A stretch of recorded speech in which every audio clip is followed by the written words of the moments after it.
I'm William Haas, and let's queer up gay culture. For 2026, what Gayborhoods are really affordable? Here's the list.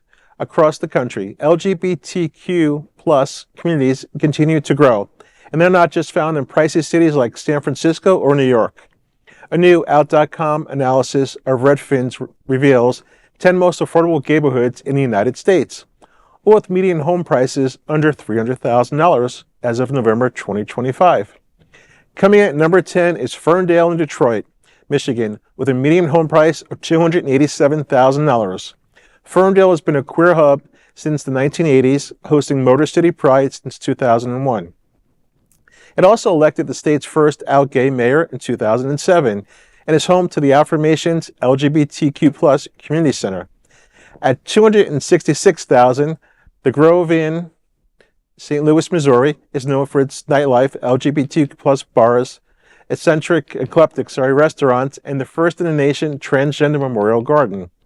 Minneapolis claims two spots, Uptown at $232,000, celebrated for art scene and venues, Lawn Park at $225,000, home to Twin City Pride, the Minneapolis Convention Center, and the Basilica of St. Midtown Harrisburg, Pennsylvania, and Atlantic City come in tied at $215,000.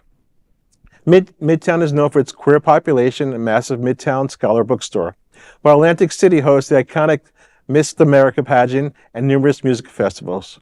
In Portland, Oregon, Old Chinatown, now considered the city's queer epicenter, comes in at $200,000.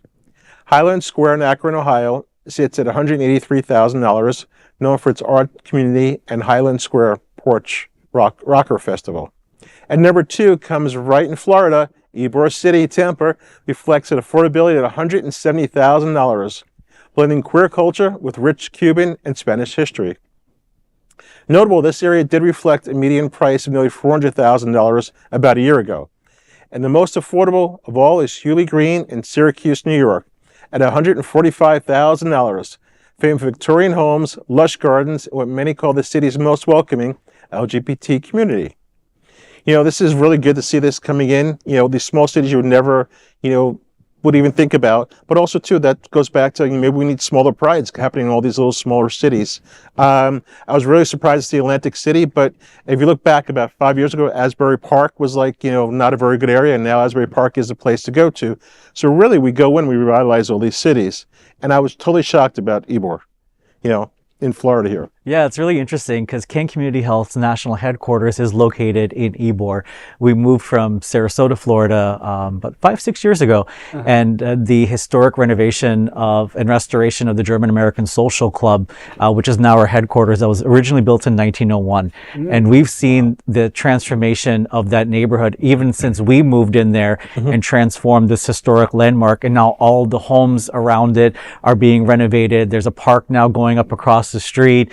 There's been a lot of infrastructure updates. So it's amazing when you start to move into a neighborhood and start to make updates, how that ripple effect takes effect. Yeah, it's like planting seeds, in some of these red states that I'm just so happy to see, like, Ohio and Missouri, we're starting to see more LGBTQ population coming up.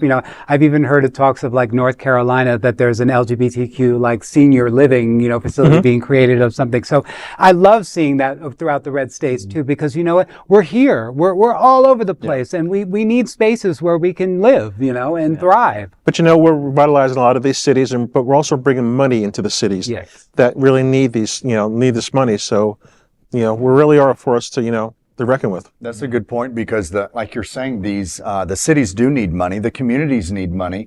And what I found many years ago, I actually had a gay real estate brokerage in New York City, and so. What I found was when I worked with agents across the country was that a lot of the gay community was moving into the so-called ghettos, the areas that were run down, the downtowns where there was nothing happening. There was no revitalization. So the gays would go in, the queers would go in and literally buy property in unsafe neighborhoods where no one else would go. They would revitalize it, paint the rainbow. Every house was a different color.